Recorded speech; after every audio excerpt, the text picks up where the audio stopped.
To then come back down Northbourne Avenue, the main road coming down through Canberra, and along that route, that's where a lot of the runners will be. There's about another 15 or 20 runners, I should say, or torchbearers to carry on now with the flame.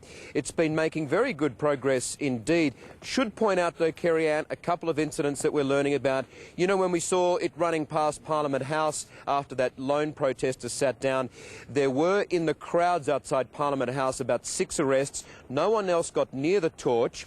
But certainly the pro-Tibet, the human rights groups, clashed. They got mixed up in with the pro-China supporters, the very proud Chinese who are here, and there were some clashes before police could get in there and separate the two groups. So colleague Damien Ryan told me he was in amongst that and said there were about 6 arrests or 6 people detained.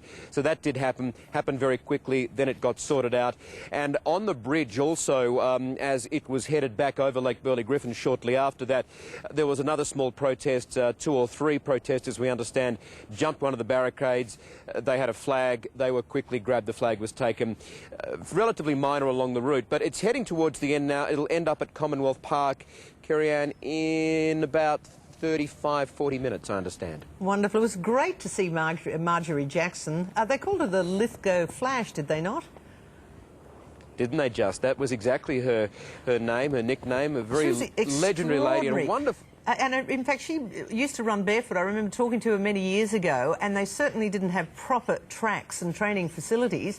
And it was just literally some strange grounding that they set up on an oval for her, going back, 40 or 50 years. It was just a wonderful story. Now, we've got the overhead pictures again from the chopper.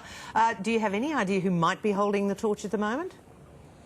I was trying to get a handle on that a minute ago. The order seems to have been messed around. I'll tell you who else we saw too, just before Marjorie Jackson, we should point out, Kerry-Ann. Julius Patching, 91 years old. Remember, he Australian Olympic figure and a former Olympian. Incredible fellow. And also a former war veteran.